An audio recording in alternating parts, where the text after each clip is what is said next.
Selamat siang Kak Adel. Kami di sini kelompok 1 akan mempresentasikan ulang tugas UAS MPHI kami, yaitu analisis mengenai keamanan dalam ketidakstabilan, yaitu menghadapi keseimbangan rapuh di Timur Tengah antara Iran dan Israel dan ancaman nuklir serta proxy war pada tahun 2020 sampai 2024. Next slide. Ini ada beberapa overview atau pembahasan kami. Yang pertama ada latar belakang, kedua ada rumusan masalah, yang ketiga ada pertanyaan penelitian, batasan penelitian, tindak pusaka, kerangka berpikir, dan skema pemikiran, metode penelitian, tujuan, dan manfaat. Overview ini tertuju pada bab 1. Latar belakang akan dijelaskan oleh teman saya. Oke, berikutnya saya akan membahas mengenai latar belakang antara konflik antara Iran dan Israel. Di mana yang seperti kita tahu bahwa konflik ini telah memanas dari 2020 hingga 2024, didominasi oleh perseteruan dalam bentuk proxy war dan juga nuklir, di mana melalui dukungan-dukungan seperti ada terlibat aktor-aktor antara kelompok-kelompok pemerintahan seperti Hezbollah, Amerika, Hamas, dan masih banyak lagi. Sebelum lanjut ke ketegangan di antara kedua negara ini, saya akan membahas mengenai sejarah kecil di antara kedua negara ini, di mana sebelum konflik ini, kedua negara ini justru memiliki kedekatan yang sangat mesra. Dalam bahasa, saya mengutip dari bahasa sumber salah satu jurnal saya. Nah, sebelum ini, pada pendirian Israel, Iran merupakan salah satu dari negara kedua yang sangat mendukung dalam pendirian negara Israel, di mana negara ini justru menjalin kerjasama Israel dalam bentuk perdagangan, ekonomi, dan juga diplomasi negara.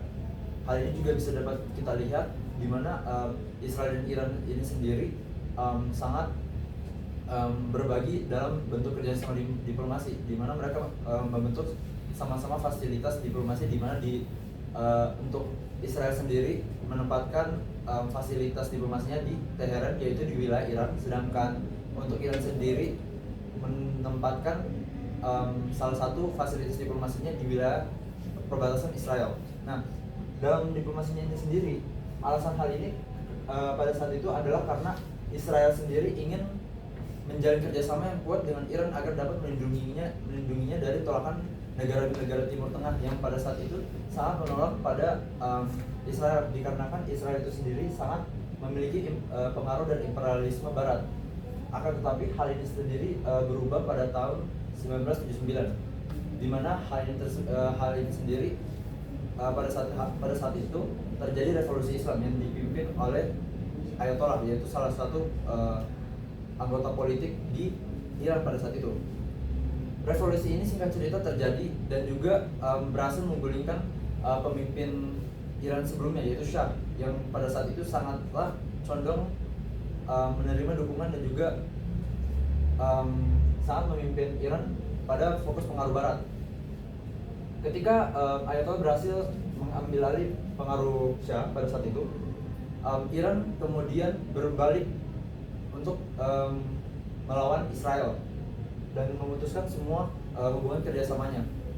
Hal ini sendiri bisa kita lihat dari bagaimana cara Iran mulai gerakan-gerakan penolakan yang mulai dari nggak mengakui hak kenegaraan Israel, lalu juga mulai mempersenjatai semua kelompok-kelompok militan yang pada saat itu di 1979 dan 1990 pada saat itu sedang bermusuhan dengan Israel. Akan tetapi pada saat itu Israel tidak berfokus atau tidak menganggap bahwa Iran ini sebagai negara ancaman, akan tetapi fokus pada negaranya sendiri dan masih berfokus untuk bagaimana cara mereka membangun negara dan membagi wilayah Palestina. Akan tetapi setelah Iran memulai yaitu program-program nuklirnya, Israel mulai menganggap bahwa Iran ini sebagai sebuah ancaman dan mulai melakukan gerakan blokir pada atau gerakan pembatasan pada semua gerakan-gerakan Iran dalam menyerang Israel. Nah, setelah ini kita dapat melihat bahwa seperti salah satunya serangan Israel terhadap Iran, yang dimana mereka membunuh salah satu ilmuwan nuklir Iran dan juga membatasi persediaan senjata serta dana ke Hezbollah. Hal ini sendiri dapat kita lihat bahwa ini merupakan gerakan serius dari Israel untuk membatasi Iran dalam terus menyerangnya, dan juga merupakan gerakan Israel agar Iran ini dapat memberhentikan penyebaran pengaruhnya ke semua negara Timur Tengah. Akan tetapi pada saat itu Iran tetap melakukan hal tersebut, dan hal ini justru menyebar ke seluruh negara Timur Tengah, mulai ke Laut Oman dan juga Laut Merah. Permasalahannya terus menyebar hampir ke seluruh negara Timur Tengah. Nah, dalam latar belakang ini saya hanya akan menjelaskan secara singkat bagaimana dinamika kawasan Timur Tengah diakibatkan oleh dua negara ini dapat menyebar ke seluruh Timur Tengah. Berikutnya akan dilanjutkan oleh teman saya. Nah, seperti yang sudah dijelaskan oleh teman saya tadi, bahwa setelahnya adanya revolusi Islam pada tahun 1979, ketegangan antara Iran dan Israel itu terus meningkat secara signifikan, yang dimana situasi ini mengubah pandangan dari kedua negara tersebut. Sebelum revolusi ini terjadi, ketika Iran masih berada di kepemimpinan Syah, Iran itu memiliki hubungan baik dengan Israel, bahkan mendukung pembagian wilayah Palestina dan wilayah Palestina untuk pendirian Israel. Namun di bawah kepemimpinan Ayatollah Khomeini, Iran itu memutuskan hubungan diplomatik dengan Israel karena revolusi Islam yang mereka lakukan. Oleh karena itu, terdapat beberapa langkah tegas yang dilakukan Israel, seperti melarang penggunaan paspor serta menyerahkan kedutaan Israel kepada organisasi pembebasan Palestina. Lalu, Iran memposisikan diri sebagai pemimpin gerakan pan-Islam serta mendukung perjuangan Palestina. Meningkatnya ketegangan ini kemudian semakin diperburuk dengan adanya persaingan geopolitik dan isu keamanan di kawasan Timur Tengah. Oleh sebab itu, penelitian ini difokuskan untuk mengkaji bagaimana persaingan antara Israel dan Iran itu dapat berimplikasi pada kestabilan keamanan kawasan Timur Tengah itu sendiri. Oke, pertanyaan penelitian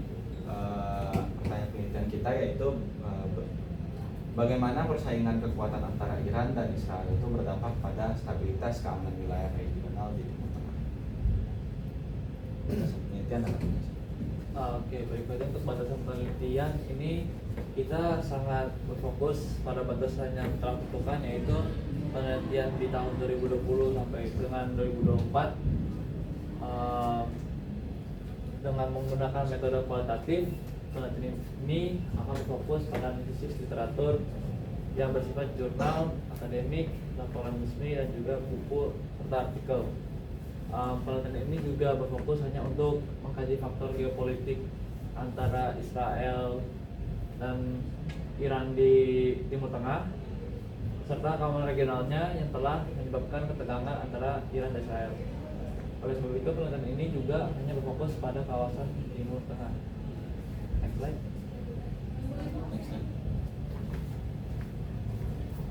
Oke, untuk berikutnya terdapat penjualan pustaka, di mana kita akan fokus pada peningkatan pengembangan nuklir di Iran yang menjadi sebuah ancaman tersendiri bagi Israel. Langkah yang ditempuh oleh Israel merupakan cara Iran untuk meningkatkan kapasitas militernya. Terus juga di sisi lain, bagi Iran pengembangan nuklir yang mereka lakukan dikembangkan hanya untuk tujuan perdamaian. Selama beberapa tahun kedua, negara tersebut terus bersaing akibat kepentingan yang berbeda ini. Kemudian Israel juga menempuh langkah targeted killings sebagai strategi deterrence mereka untuk merespon ancaman dari pengembangan senjata nuklir dari Iran. Hal tersebut dilakukan berdasarkan penilaian rasionalitas oleh Israel. Dalam pandangan Israel, tindakan dan pendekatan ini merupakan langkah yang paling efektif untuk mencegah Iran dalam memperkuat kemampuan nuklirnya. Di sisi lain, langkah ini ditempuh karena program ini tidak melibatkan konflik berskala besar. Kampanye targeted killings ini telah dimulai sejak tahun 2007 hingga 2020. Kemudian berikutnya yaitu ada sudut pandang teoritis. Untuk sudut pandang teori, kami menggunakan teori realisme, yaitu teori yang percaya bahwa negara adalah aktor utama karena dunia yang anarkis. Israel dan Iran menempati ruang persaingan geopolitik yang sama, yaitu Timur Tengah, dan beroperasi dalam upaya untuk berkuasa dan mengendalikan satu sama lain melalui pengejaran ideologi, ekspansi nasional, dan persyaratan keamanan. Dari perspektif teori realisme dapat dilihat bahwa konflik antara Iran dan Israel adalah hasil dari dinamika kekuasaan yang didorong oleh kondisi anarki di sistem internasional, serta kebutuhan masing-masing negara untuk memaksimalkan kebutuhan, keamanan, dan pengaruh mereka. Kemudian sebelah sini ada skema pemikiran yang diawali oleh ketegangan Israel dan Iran pada tahun 2020 sampai 2024 yang akhirnya menimbulkan dua hal. Yang pertama di sisi kiri yaitu ada proxy wars. Yang pertamanya itu diluncurkan oleh Hamas terhadap Israel yang didukung oleh Iran pada tahun 2023. Kemudian akhirnya menimbulkan retaliasi Israel terhadap Hamas dan Iran. Kemudian di sisi kanan yaitu munculnya ancaman nuklir dari Iran. Sebenarnya ada agreement JCPOA, tapi karena kegagalan agreement tersebut yang diakibatkan oleh Amerika yang akhirnya keluar dari agreement tersebut, Iran akhirnya bisa membangun kembali senjata nuklir mereka. Nah, kedua hal ini akhirnya menyebabkan keberlanjutan instabilitas dalam daerah Timur Tengah. Next slide. Kemudian untuk metode penelitian, yaitu kami memilih metode kualitatif. Nah, metode ini menyediakan penjelasan dan lingkungan yang tepat untuk mengaji fenomena sosial dan politik yang kompleks tentang dinamika kekuasaan dan keamanan yang mendorong terjadinya konflik dan ranah internasional. Next slide. Oke, selanjutnya tujuan dan manfaat penelitian. Tujuan penelitian ini bertujuan untuk mengkaji secara mendalam dinamika konflik geopolitik antara Iran dan Israel yang berlangsung selama periode 2020 sampai 2024. Fokus utama dari penelitian ini adalah memahami bagaimana ancaman nuklir dan perang proksi menjadi elemen kunci dalam konflik ini, serta bagaimana kedua negara memanfaatkan kondisi lingkungan internasional yang anarkis untuk memaksimalkan keamanan dan kekuasaan mereka. Dalam konteks ini, penelitian berusaha untuk menganalisis strategi geopolitik yang digunakan oleh Iran dan Israel dalam mempertahankan atau memperluas pengaruh mereka di kawasan Timur Tengah, khususnya melalui aliansi, dukungan terhadap aktor non-negara, dan kebijakan militer. Dengan demikian, penelitian ini diharapkan dapat memberikan wawasan tentang mekanisme di balik konflik yang tampak semakin intens, baik dari sisi tindakan langsung kedua negara maupun melalui proksi yang didukung oleh masing-masing pihak. Selanjutnya dari manfaat penelitian ini memberikan kontribusi pada pemahaman hubungan internasional di kawasan Timur Tengah melalui penerapan teori realisme. Dengan menggunakan teori ini, penelitian mampu menjelaskan bagaimana anarki dalam sistem internasional mendorong negara-negara seperti Iran dan Israel untuk memaksimalkan keamanan dan kekuasaan mereka. Pendekatan ini membantu memperkuat landasan akademis dalam menganalisis konflik geopolitik dan perang proksi sebagai bagian dari dinamika hubungan internasional yang lebih luas. Penelitian ini memiliki nilai penting bagi pembuat kebijakan diplomat dan akademisi yang terlibat dalam isu Timur Tengah. Penelitian ini juga memberikan wawasan tentang akar permasalahan konflik antara Iran dan Israel, termasuk faktor-faktor geopolitik dan keamanan yang memicu ketegangan. Selanjutnya yaitu kita akan masuk pada bab 2. Kita akan menganalisis bagaimana proxy war antara Iran dan Israel dan serta dampaknya terhadap kawasan Timur Tengah pada tahun 2020 sampai 2024. Yang dimana rivalitas panjang antara kedua negara tersebut itu menyebabkan ketegangan antara kedua negara semakin meningkat seiring perkembangannya program nuklir Iran dan dukungan Iran terhadap kelompok militan seperti Hizbullah dan Hamas.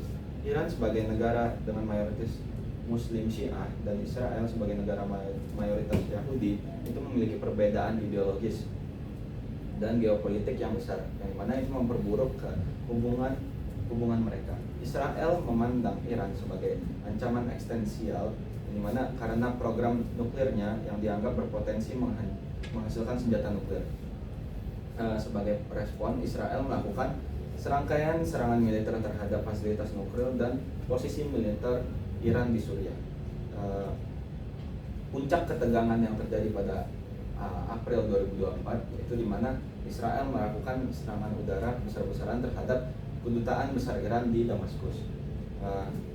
Serangan ini itu menyebabkan kematian beberapa komandan militer Iran dan memicu serangan balasan besar-besaran dari Iran menggunakan drone dan rudal ke wilayah Israel.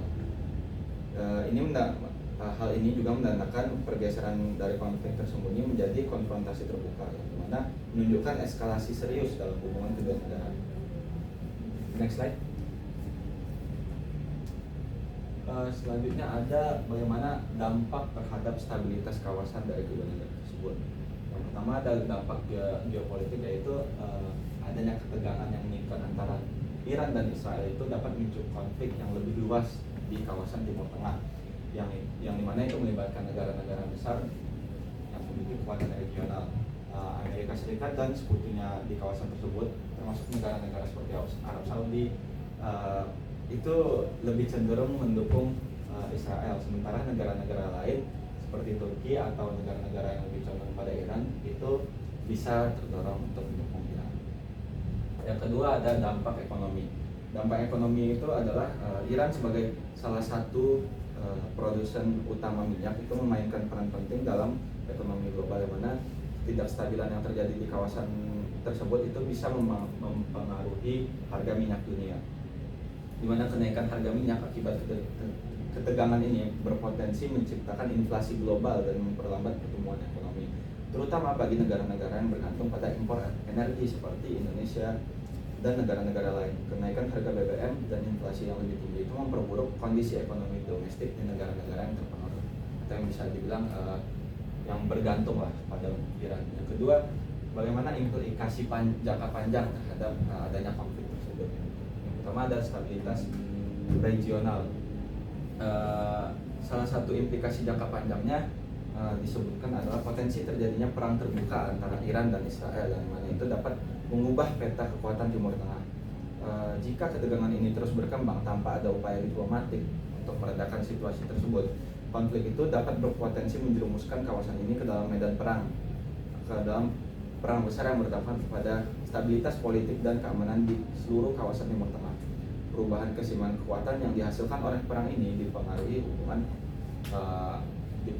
oleh hubungan negara-negara Arab, Israel, dan kekuatan internasional lainnya, yang dimana menciptakan ketidakpastian yang lebih besar bagi masa depan Timur Tengah. Yang kedua, ada peran aktor global, yang dimana pentingnya peran negara-negara besar seperti Amerika dalam mendukung Israel itu berimplikasi pada dinamika konflik. Sementara itu Iran yang bergantung pada dukungan Rusia dan China menghadapi tekanan dari negara-negara Barat, yang dimana semakin memperumit situasi.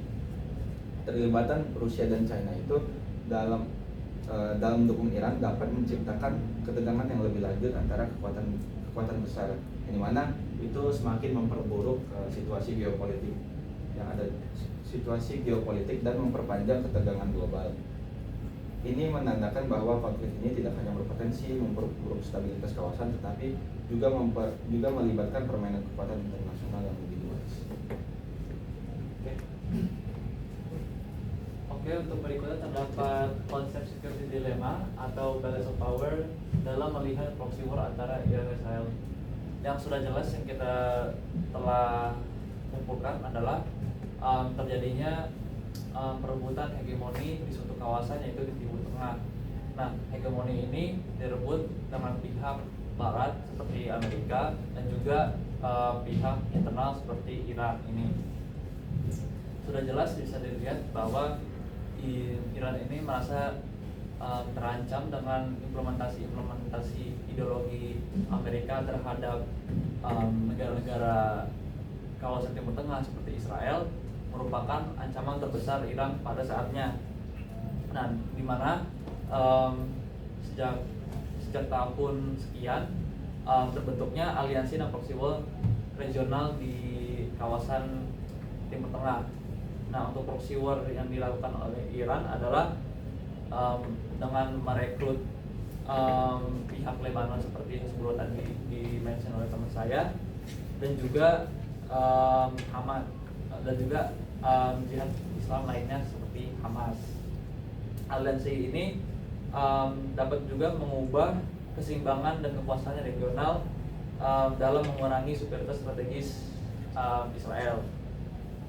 Terus juga untuk Israel terdapat aliansi dengan Amerika Serikat untuk melebihi aspek teknologi mereka. Dengan keseimbangan tersebut, Israel mempertahankan keunggulan militer yang kualitatifnya melalui dukungan kuat dari AS. Terus juga mereka sudah menjalankan beberapa kemitraan dengan AS yang untuk memperkuat posisi Israel di Timur Tengah sana, untuk pembendungan AS terhadap Iran meningkatkan keamanan Israel. Terus juga terdapat beberapa kejadian juga seperti yang dimention oleh teman saya bilang, yaitu JCPOA, spesifiknya di tahun 2014. Pada saat itu lagi di masanya Donald Trump yang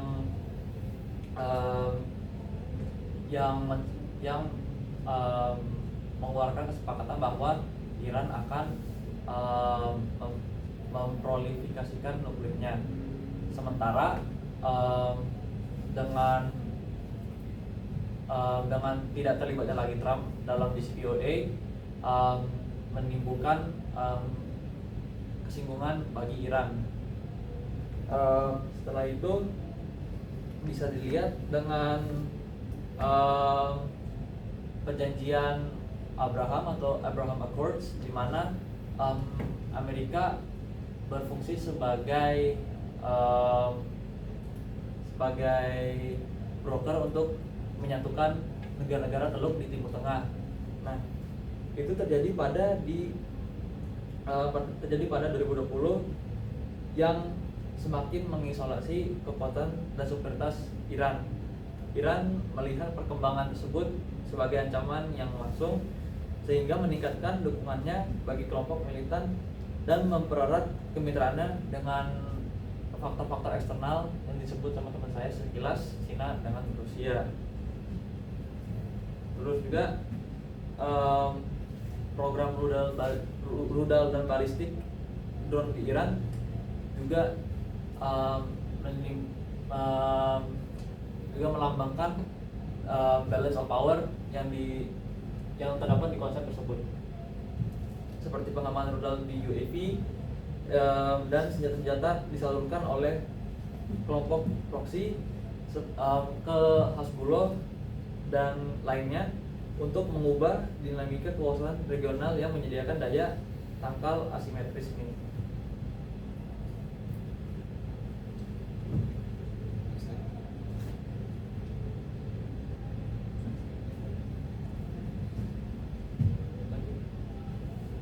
Oke, kesimpulan. Konflik antara Iran dan Israel yang berlangsung dari 2020 hingga 2024 menunjukkan eskalasi serius, terutama dalam bentuk proxy war di kawasan Timur Tengah dan ketegangan terkait program nuklir Iran. Kedua negara terlibat dalam serangkaian serangan tidak langsung yang mengakibatkan ketidakstabilitas regional, memperburuk krisis di negara-negara seperti Suriah dan meningkatkan risiko keamanan global. Oke, next. Untuk saran dalam mencegah konflik yang terburuk diperlukan upaya diplomatik yang lebih kuat antara komunitas internasional dan kedua negara. Negara-negara besar terutama anggota PBB harus mendorong kembali perjanjian nuklir Iran dengan pengawasan yang lebih ketat serta menawarkan insentif ekonomi bagi Iran untuk menghentikan ambisi nuklirnya. Selain itu, dialog regional yang melibatkan negara-negara Teluk Iran dan Israel harus ditingkatkan untuk mengurangi ketegangan dan membangun kepercayaan di antara para pemangku kepentingan. Oke. Sekian dari presentasi kami. Sebelumnya kami meminta maaf yang sebesar-besarnya kepada Kak Adel atas kelalaian dari tugas kami yang dimana awalnya hanya sampai pada bab 1 aja. Kami memohon maaf sebesar-besarnya untuk Kak Adel. Terima kasih masih memberikan toleransi kepada kami untuk memperbaiki tugas kami. Sekian, selamat siang Kak Adel.